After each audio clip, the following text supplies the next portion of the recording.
Graça e paz, queridos. Amém. Bom poder estar novamente com os irmãos depois de um longo tempo. Fazia tempo que eu não vim aqui. Fiquei muito honrado com o convite do senhor pastor, a aprovação do seu conselho. Louvamos muito a Deus por esse tempo. Louvamos muito a Deus pelo que Deus está fazendo e ainda vai fazer. Creia sempre que Deus tem sempre o melhor para a vida da gente. Se você já está satisfeito com o que você tem, tem mais. Deus a cada dia nos convida para nos aceitarmos à sua mesa e nos deliciarmos dos manjares que Ele oferece para nós. Que privilégio, não é não? Vamos abrir juntos, queridos, a nossa Bíblia. Eu queria que você deixasse a Bíblia aberta também, não fecha não. No livro de Gênesis, capítulo 22.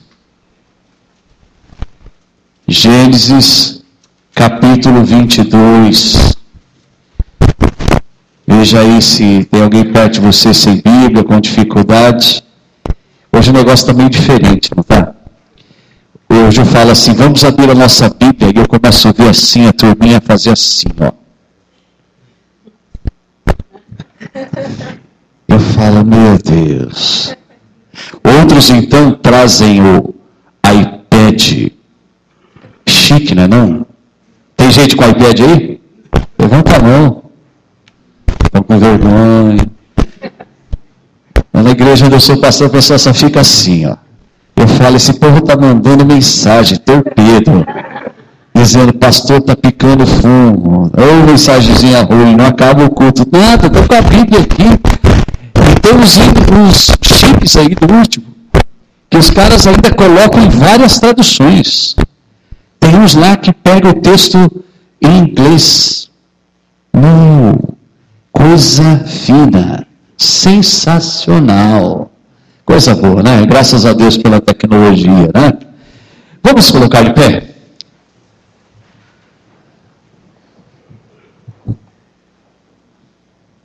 Agora, duro quem não traz nem a Bíblia, nem o iPad, nem o telefone, aí é o problema.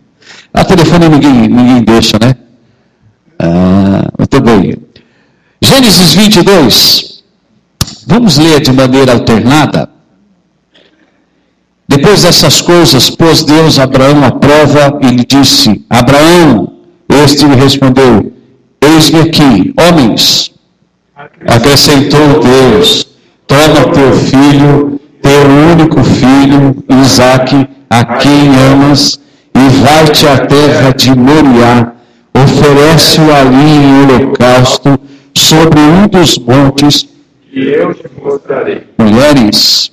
Levantou-se, pois, Abraão de madrugada, e tendo preparado o seu jumento, tomou consigo 2 dos seus servos, e a Isaque, seu filho, rachou lenha para o holocausto, e foi para o lugar que Deus lhe havia indicado. Ao terceiro dia, erguendo Abraão os olhos, viu o lugar de longe juntos.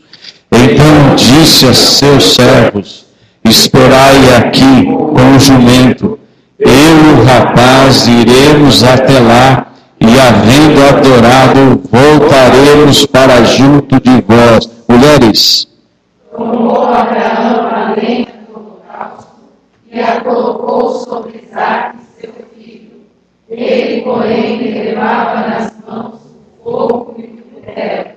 Assim caminhavam ambos juntos. Homens. Quando Isaque disse a Abraão, seu pai, meu pai, respondeu-lhe Abraão, eis-me aqui, meu filho. Perguntou-lhe Isaque, eis o fogo e a lenha, mas onde está o cordeiro para o holocausto? Juntos. Respondeu Abraão, Deus proverá para si, meu filho, o cordeiro para o holocausto. E seguiam ambos juntos. Chegaram ao lugar que Deus lhe havia designado.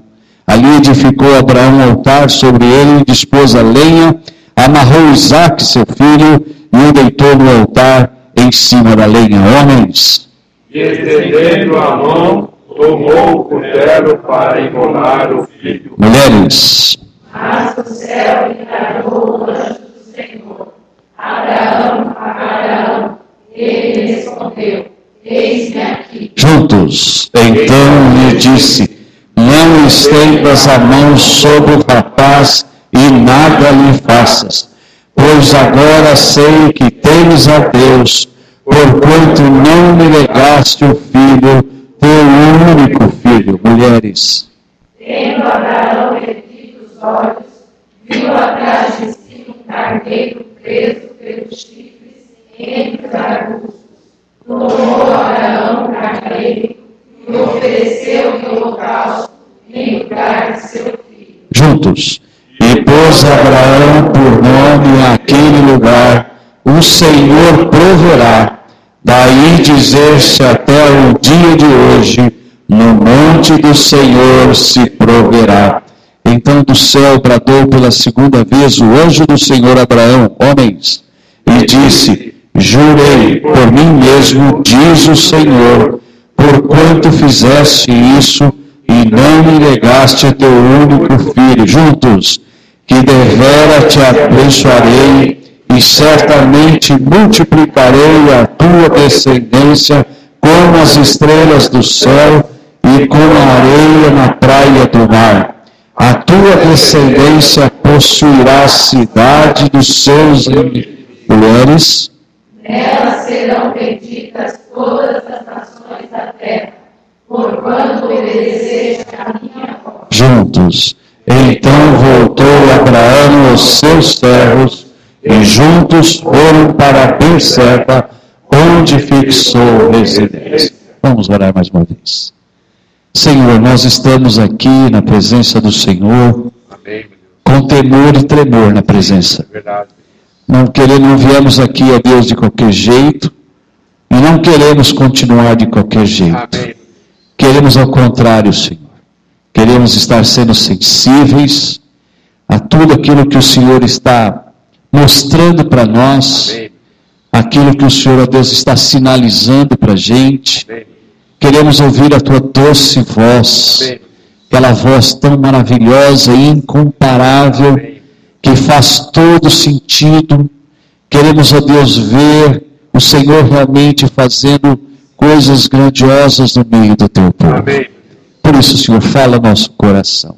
Precisamos muito do Senhor. Amém. Te peço, Deus, em nome de Jesus, para que nada nem ninguém que não tem parte contigo tenha espaço aqui neste lugar. Amém. Mas que possamos estar sensíveis a tudo aquilo que o Senhor quer falar ao coração da Amém. gente.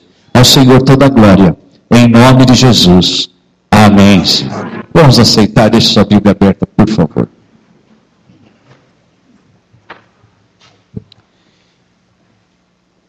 Certo dia, um profeta se afeiçoou muito a um casal. E aquele casal havia sido boníssimo com o profeta. E o profeta não sabia o que poderia fazer para alegrar tanto aquele coração e para demonstrar tanto afeto e retribuir tanto amor e carinho. Ele perguntou ao seu servo: o que a gente poderia fazer na vida desse casal? E aí, o servo desse profeta diz: eles não têm filhos. Ah, então vão ter. A criança nasceu, cresceu. Um belo dia ele adoeceu e faleceu. E aí, aquela família desesperada foi atrás do profeta. E o que me chama demais a pergunta é que o profeta fez a seguinte pergunta: vai tudo bem? Vai tudo bem? Eu queria fazer essa pergunta para você hoje. Vai tudo bem? A saúde? Vai tudo bem?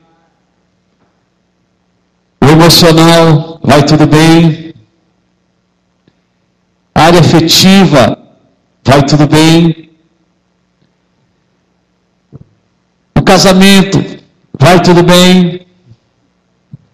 O relacionamento com os filhos? vai tudo bem.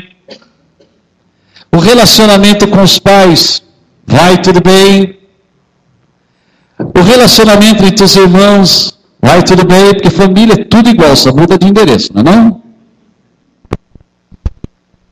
E lá no trabalho, vai tudo bem? No bolso, vai tudo bem? E se você fala, eu ouvi amém, que interessante. Porque eu queria ouvir um amém, porque eu ia pedir lá na porta, tá certo? Para ajudar aí, né?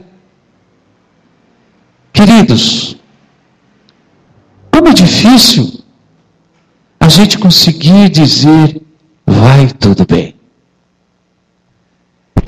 E, infelizmente, nós vivemos como seres isolados, quando na verdade nós devíamos viver e compreender que todos nós temos as mesmas dores. Você já notou que às vezes você tem um probleminha de saúde e você acha que você é a única pessoa que tem esse problema? E de repente, quando o médico chega e fala, você está com tal problema, você gela. E aí, de repente, você começa a descobrir que um monte de gente tem o mesmo problema. E sabe o que eu noto? É que na nossa carreira cristã, nós quantificamos os irmãos. Então a gente olha assim, para algumas pessoas e fala, esse camarada não tem luta, não tem problema, vai tudo bem.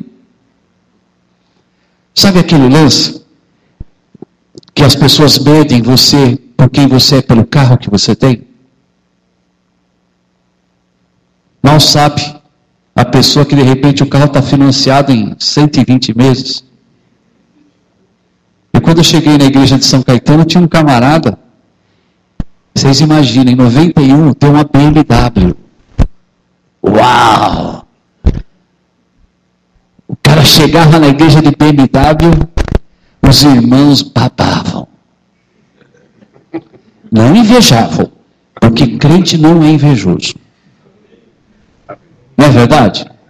Gente, o dia que eu descobri, que eu vi na Bíblia, inveja, eu falei, não. O povo de Deus tem inveja?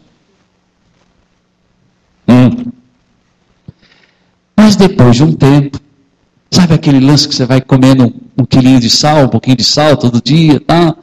Dizem que sal faz mal, e é verdade, né? Mas é figurativo.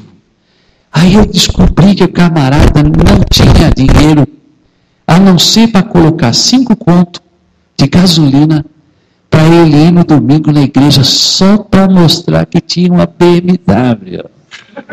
Durão! Não tinha onde cair morto. Mas todo mundo falava, esse é o cara. Na nossa vida cristã, às vezes nós estamos passando por alguns perrengues, algumas situações estreitas, alguns vales, e nós vamos achando que só nós estamos passando por isso. Isso nos abate profundamente. Isso gera no nosso coração algumas coisas que não caem bem, que nem o omeprazol consegue resolver. Conhece o omeprazol? Eu, graças a Deus, nunca precisei usar, não. Minha esposa usava, mas ela fez uma cirurgiazinha corretiva, acabou, nunca mais. Senti falta de um presbítero meu, liguei hoje, escuta, cadê eu falando? Eu tive muito refluxo na noite, não dormi nada, e dá-lhe o omeprazol. Eu falei, rapaz, você precisa tratar desse trem aí. O omeprazol não resolve, só calma. Quantas coisas às vezes estão no nosso coração, quantas perguntas. Por que acontecem certas coisas na minha vida? Por que aconteceram? Por que estão acontecendo? E isso vai abatendo a nossa alma, vai esfriando o nosso vigor. Ainda mais quando você liga a televisão e você começa a ouvir a seguinte mensagem. Olha, se você está passando por problemas, é algum problema que você tem. Porque Deus, quando você recebe Jesus, a tua vida vai bombando. Crente que é crente não tem problema. Será que é isso mesmo? E querendo ou não, às vezes nós somos contaminados por esse vírus, nos sentimos abatidos, deixamos de ler a Bíblia. A oração é aquela coisa assim, tipo fast food. Eu quero uma pizza já, está lá. Sabe aquela oraçãozinha assim? E é tudo bem na vida deste homem. E por favor, eu não quero ficar falando muito de Abraão, não. Que até eu tenho alguns alunos aqui do CEFOC que toda aula, os caras ouvem a mesma coisa de mim. Mas Abraão, e se você observar aqui no capítulo anterior, gente, tudo ia muito bem na vida deste homem. Apesar de com 75 anos ter recebido um chamado de Deus para ir para um lugar onde ele não sabia, romper todos os vínculos familiares e culturais. E Deus havia prometido um filho, mas a esposa realmente, era impossível a esposa gerar uma criança. Com 99 anos, Deus chega e fala assim: Abraão, daqui 1 ano, meu filho, você vai estar com uma criança, você vai estar embalando uma criança. Termo bonito, hein? Ele riu. A mulher riu. E Deus falou assim: tudo bem, daqui 1 ano a gente conversa. Dali 1 ano, o que é que aconteceu? Nasceu Isaac. Coisa linda. Menino bonito. Tudo ia bem. Homem rico. Filho aí. Quantas coisas boas acontecendo. Depois disso, agora eu volto para o capítulo 22. Olha só como começa o verso 1 do capítulo 2. Depois dessas coisas. Podia continuar a história. Podia continuar do jeito que estava bonito. O cara prosperando. Tudo jóia. 15 anos depois, o menino tinha 15 anos. Deus chega para Abraão e fala: Abraão, olha o verso 1. Abraão, ele respondeu: eis-me aqui. Acrescentou Deus: toma teu filho, teu único filho Isaque, a quem amas, e vai até a terra de Moriá. Sabe onde é Moriá? Era Moriá? Próximo do Calvário. Alguma coisa te chama atenção, te faz lembrar sobre o Calvário? O quê? Onde Jesus foi crucificado.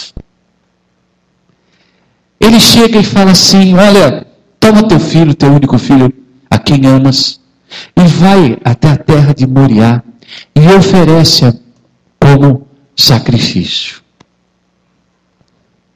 A gente lê as páginas, a gente lê as letras, os versículos, e tudo é muito fácil para nós. Eu queria te convidar que você assumisse a postura de Abraão. A gente às vezes é muito simplista. A gente às vezes fala: não, olha só que coisa, e terminaram felizes, parece novela, ou filme, tudo deu certo.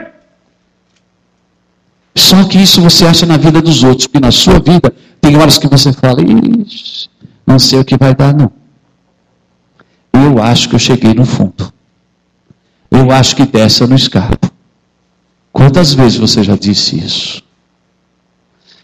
Mas o texto diz que ele levantou de madrugada, preparou todos os apetrechos, chamou o menino, acordou o menino e falou assim: vamos lá.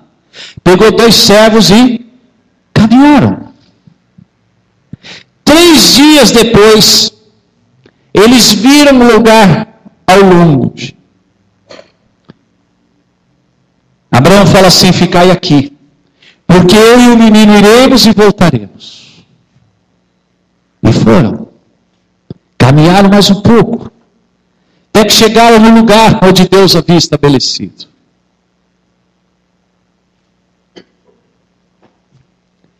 preparou todos, colocou o menino, e quando ele foi sacrificar, e a ideia do texto é que ele foi descendo devagarzinho, a voz do céu falou assim: não toque não, agora eu sei que você me ama.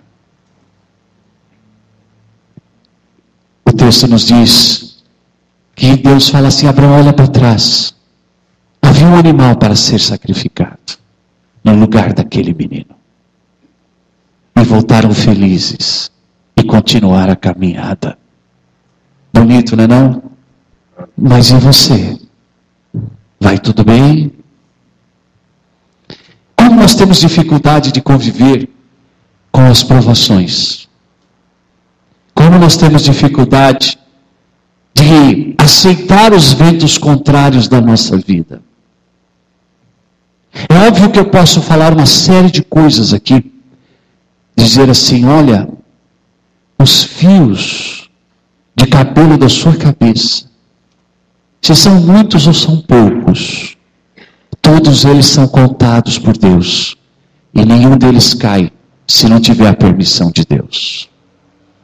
Eu posso dizer que as folhas, elas não caem da árvore se não tiverem a permissão de Deus. Posso dizer isso. E nós podemos dizer amém. Nós podemos relembrar o Salmo 139, que diz que os nossos dias foram escritos e determinados quando nenhum deles existia ainda. Nós podemos dizer amém. Mas e quando nós estamos vivendo esta situação? É a enfermidade que bateu na sua porta. É a insegurança. É o relacionamento da família. É o desemprego. É a crise financeira. É a depressão. Quanta coisa, queridos. Eu queria nessa noite compartilhar com você, mediante esse texto, o que é que nós aprendemos de Deus quando enfrentamos a tribulação. A primeira lição que eu vejo aqui nesse texto é que a tribulação, gente, ou a provação, é uma dor pessoal, mas o foco deve estar sempre em Deus. Deus chega para Abraão e fala assim: Abraão, eu quero que você pegue o teu filho, o teu único filho, aquele a quem amas, e vá e apresente para ser sacrificado. Vamos entrar na cabeça de Abraão? Gente, 25 anos levou para a realização daquele sonho da chegada do menino. Agora, quando o menino tinha 15 anos, Deus simplesmente chega e fala assim: eu quero ele de volta. Qual seria a sua reação? Eu entregaria completamente. É mesmo? Vamos ser honestos conosco mesmo.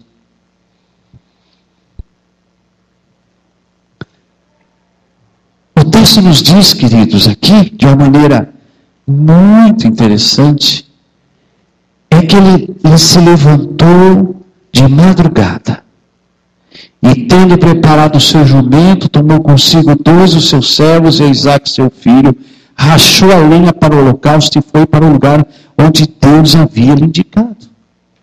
Ele não chegou para Deus e disse: Senhor, essa não, pede qualquer coisa a Deus. Brincar com vocês? Senhor, leva Sara.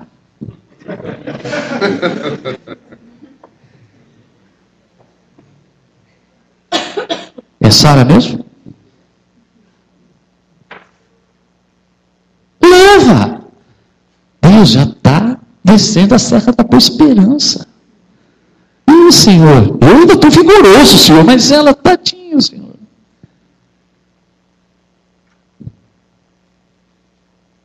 Eu negociaria essa conversa com Deus.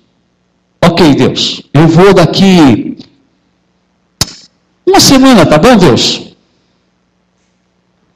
O texto diz, gente, que ele recebeu a ordem de Deus. E eu fico tentando imaginar a cabeça dele. Você acha que esse homem dormiu? A gente às vezes com um problema aí, a gente tem que às vezes entrar nos Lexotans da vida, os remedinhos pesados aí. Não é verdade? Às vezes quando nós sofremos um abalo emocional, fluoxetina da vida e tantas outras coisas.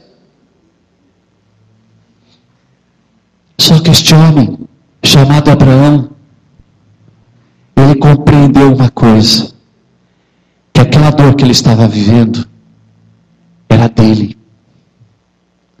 Mas ele sabia que a vida do seu filho não era dele.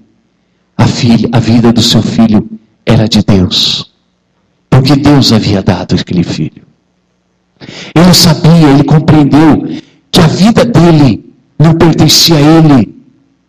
E que tudo que dizia respeito à vida dele não pertencia a ele, a não ser da conta de Deus. O Salmo 138 diz, verso 8, no que a mim concerne, o Senhor levará a bom termo. A sua misericórdia, o Senhor, dura para sempre. Não desampares as obras das tuas mãos. Em outras palavras, tudo que diz respeito à sua vida é do interesse de Deus. O problema é que às vezes, queridos, nós achamos que a dor é igual. A dor, gente, ela é solitária. Só que ninguém é campeão da dor. Por isso ninguém pode dizer assim, eu sei o que você está passando, ninguém sabe. A dor é solitária. Mas Deus sabe direitinho. E quando eu penso que o que realmente Deus quis de Abraão, mas que não foi até o fim, Ele fez por mim e por você, dando o único filho, a quem Ele amava, Jesus Cristo. Por isso, gente, eu queria que você pensasse, diante da tribulação, nós podemos entender que a dor é solitária. Mas o nosso foco tem que estar sempre em Deus. Uma segunda lição que eu vejo aqui nesse texto, queridos, é que a tribulação, ela provoca dúvidas. A gente não pode ignorar isso. E olha só, dá uma examinada no texto. Ao terceiro dia, verso 4. 3 dias caminhando. E a única pessoa que sabia o que ia acontecer era Abraão. Eu sou muito pilhado, como diz a galera. Eu sou ligado no 880. Eu acho que eu teria um surto.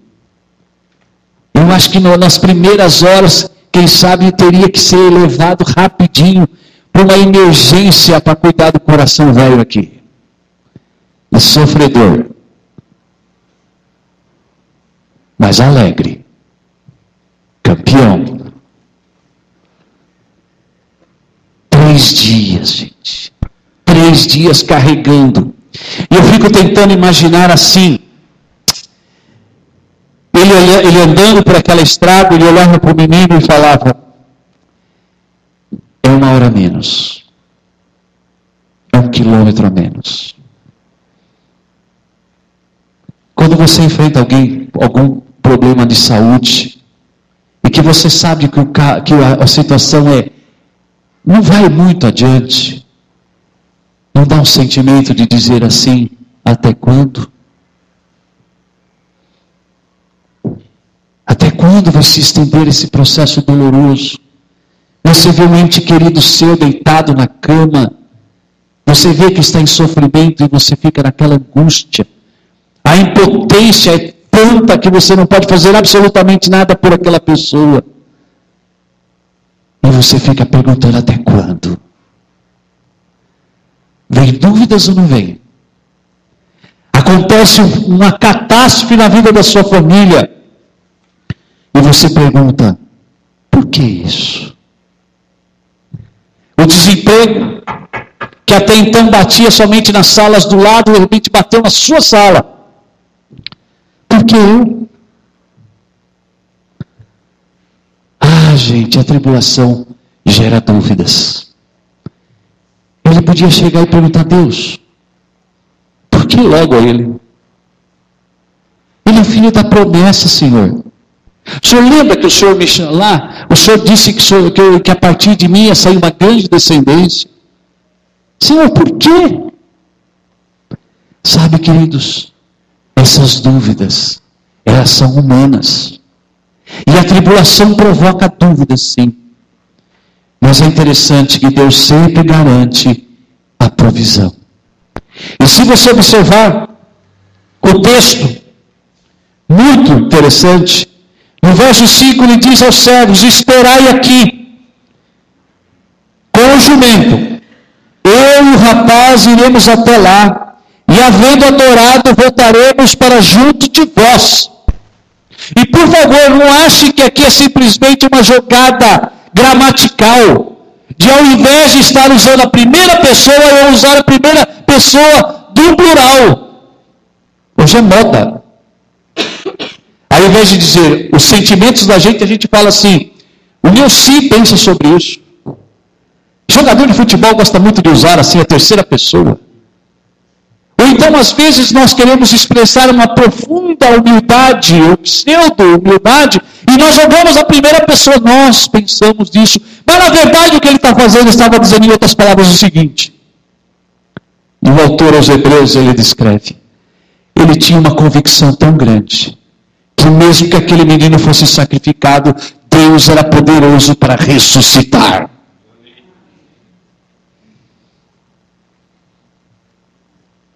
No caminho, aquele menino chega e fala, pai, meu pai, olha que bonito, hein? Os meninos hoje não falam mais assim, né? Com os pais, né? Olha o verso 7, meu pai. Oi, velho. Ô, gordo. Tudo beleza aí? Eu fui criado chamando meu pai, e chamei meu pai até o último momento de vida dele, senhor. Nós somos criados naquele bença pai, bença mãe, lembra? Beijar a mão. E a gente tinha que beijar a mão do pessoalzinho, dos tios, dos avós, né? E eu tinha uma tia que tinha ela fumava tanto, e tinha uma caatinga na mão, e duro beijar a mão daquela madame. Vou voltar para o texto. Meu pai, tenho uma pergunta a te fazer. Sim, meu filho. E nessa hora, quem sabe, o pai falou assim, 15 anos, adolescente, já me ajudou? Hoje mandaria um e-mail, um SMS, né? Chamaria no Facebook, eu sei lá nas outras coisas que tem, Twitter.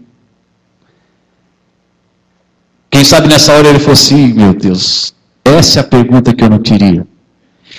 Pai, tudo bem, eu estou vendo o carvão, estou vendo os espetos. Ei, pai, vai ter um churrascão legal, hein, pai? Só tem uma dúvida, pai. Qual é, meu filho?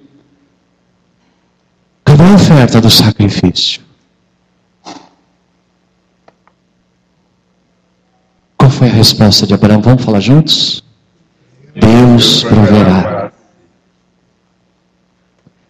Sabe o que eu acho que é essa ideia? Na minha mente tão pequena, Deus proverá quer dizer, sabe o quê? Isso é da conta de Deus. Fica quieto. Isso é da conta de Deus. Fica quieto. Queridos, é impressionante eu ver esse texto. É porque, mesmo quando nós temos dúvida, nós precisamos ter a certeza de que Deus é poderoso para fazer infinitamente mais do que tudo quanto pedimos ou pensamos, segundo o poder que opera em nós. Mas quantas vezes nós achamos que as nossas situações são maiores até do que o próprio Deus. Queridos, nós não estamos isentos de termos dúvida quando enfrentamos a tribulação. Nós podemos ter uma segurança de que Deus é o Deus da provisão. Mas o texto nos diz mais que uma terceira lição é que eles chegaram no lugar e ele descarregou todas aquelas coisas que eram necessárias. E aí ele foi lá e pegou o seu filho e preparou todo o cerimonial. E faltava um detalhe agora. Era de estar sacrificando aquele menino. E é interessante, se você observar aí na sua Bíblia, o verso 10 diz: e estendendo a mão, tomou o cutelo para imolar o filho. Esse estender aí, a ideia dele ir fazendo isso aqui bem devagarzinho, porque com certeza ele acreditava que alguma coisa sobrenatural pudesse acontecer. Mas mesmo que não acontecesse, ele tinha certeza que Deus tinha poder para retomar aquela situação. Sabe a terceira lição? É que a tribulação requer ações decisivas. E as decisões você tem que fazer. Mas tem um detalhe. Deus é presente com você. Você tem que tomar certas decisões. Mas não se esqueça. Deus é presente com você. Estava atendendo uma pessoa semana passada, enfrentando uma séria crise profissional, desemprego, um camarada muito bem preparado, um currículo assim impecável. Eu disse para ele: meu irmão, há um texto precioso que está lá na Bíblia, que a gente às vezes nem lembra dele, mas que é tão rico. Quer ver uma coisa? Sem olhar na Bíblia. O que está escrito em Eclesiastes 11:1? Diz assim: lança o teu pão sobre as águas, porque depois de muitos dias o acharás. Quem se lembra desse texto, levante a mão. Eu falei: meu querido, a tua função é lança o pão. Agora, todos nós sabemos, e não precisamos ser muito inteligentes, para saber que quando a gente lança o pão, joga o pão na água, o que acontece dali a pouco? Ele se desfaz. Eu me lembro, menino, eu gostava de pegar guaruzinho. Lembra disso? Aqueles peixinhos. Então a gente levava um saquinho com um pedacinho de pão, a gente jogava. E aí quando o guaruzinho vinha, a gente e pegava. Não sei o que eu fazia com aqueles guaruzinhos, não lembro. Mas o pão se desfazia. Sabe o que o texto quer ensinar para mim e para você? É que o que você tem que fazer, Deus não vai fazer por você não. Mas Ele vai estar trabalhando a seu favor. Romanos 8:28 diz assim: sabemos que todas as coisas cooperam para o bem daqueles que amam a Deus. Esse texto, quando a gente olha, parece ser muito humanista. Então, Deus é meu servo. Não, o texto quer dizer que Deus trabalha todas as coisas. E todas as coisas, coisas boas e ruins, para o bem daqueles que o amam. Diante da tribulação, nós podemos aprender de Deus que a tribulação requer ações decisivas, mas que Deus é presente. Mas é interessante, queridos, que enquanto ele ia fazer isso, Deus fala, não faz não. Olha para trás agora, Abraão. E a gente vê um Deus que proveu um animal, para que esse animal realmente pudesse ser sacrificado. E é interessante que a partir daí, olha só na sua Bíblia, verso 14, pois Abraão provou naquele lugar, o Senhor proverá. Daí diz-se até o dia de hoje, no monte do Senhor se proverá. Então do céu bradou pela segunda vez o anjo do Senhor a Abraão e disse, jurei por mim mesmo, diz o Senhor, porquanto fizeste isso, e não me negaste teu único filho, que deveras te abençoarei. E certamente multiplicarei a sua descendência como as estrelas do céu, e como a areia na praia do mar. A tua descendência possuirá a cidade dos seus inimigos. Nela serão benditas todas as nações da terra, porquanto obedeceste a minha voz. Em algum momento Deus falou, você nunca mais vai ter provação? Você nunca mais vai ter problema? Você nunca mais vai ter crise? Mas esse texto me ensina uma quarta lição. Gente, a tribulação passa, mas Deus continua sendo o mesmo Deus. Glória a Deus por isso. A tribulação passa, as lutas passam, as adversidades passam, a gente passa, mas Deus continua sendo Deus. O Salmo 23 diz, ainda que eu ande pelo vale da sombra da morte, não temerei mal algum, porque tu estás comigo. Esse salmo fala que nós vamos enfrentar vale, sombra, morte, inimigos, mas a certeza que a gente tem é que Ele está conosco. E o texto termina, bondade e misericórdia certamente me seguirão todos os dias da minha vida. E quando eu não estiver mais aqui, Ele diz, e habitarei na casa do Senhor para todo sempre.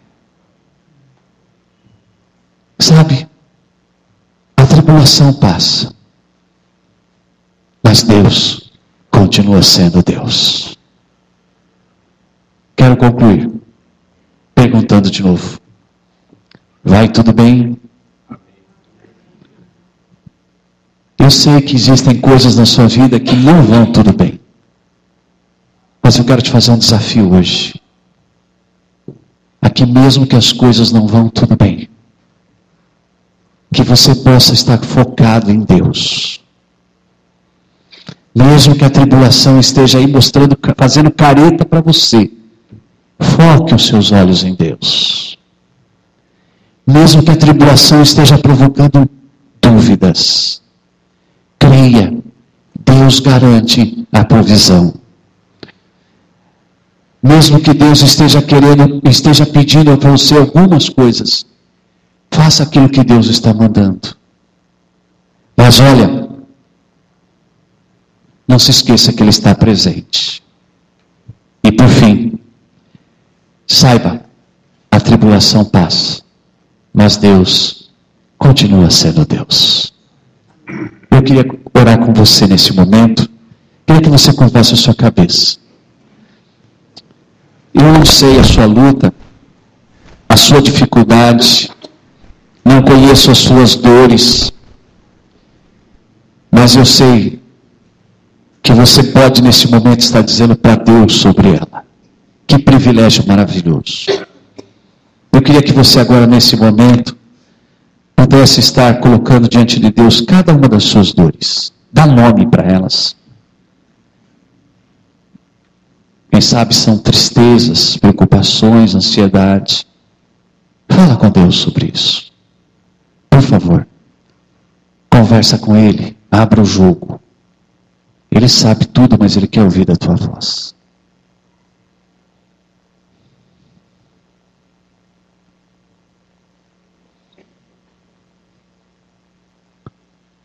quero que você agora diga para Deus que você não consegue resolver essas coisas, mas que você confia que Deus pode todas as coisas. Diga para Ele assim.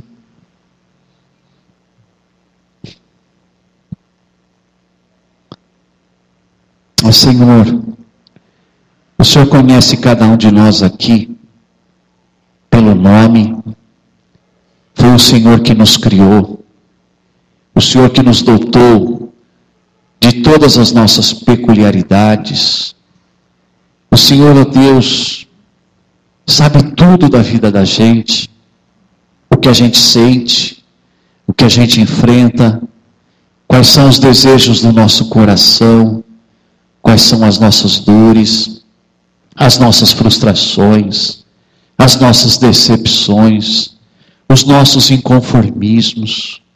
O Senhor sabe que em algumas situações nós estamos colhendo o que nós semeamos. Ó Deus, mas o Senhor sabe também que existem situações inesperadas, ó Deus, que trazem tanta dor ao coração da gente. Ó Deus, eu queria te pedir em nome de Jesus, ao Senhor, que amou profundamente cada um aqui, e que o Senhor investiu pesado, e enviou Jesus para morrer por cada um aqui. Ó Senhor, que o nosso coração neste momento, mesmo diante de todo o cenário que ainda não mudou, mas que nós saibamos em quem temos crido, e possamos estar declarando que temos a convicção de que o Senhor é poderoso para guardar o nosso depósito até aquele dia. Senhor, que nós realmente possamos ter a certeza que se o Senhor é por nós, quem será contra nós? E que todas essas coisas somos mais do que vencedores por meio daquele que nos amou. Glória ao teu nome por isso. Que nós possamos ter a certeza de que nem a vida, nem a morte, nem as coisas do presente, nem do porvir, nem a altura, nem a profundidade, nem nenhuma criatura pode nos separar do amor do Senhor. Oh Senhor, que o nosso coração, mesmo sem que as coisas estejam resolvidas, nós possamos crer, e mesmo que estejamos esperando contra a esperança, que a gente creia, que a gente deposite cada dia mais a nossa confiança no Senhor. Fica Deus com esse teu povo. Louvado e agradecido seja o nome do Senhor, hoje e para todos sempre, em nome de Jesus.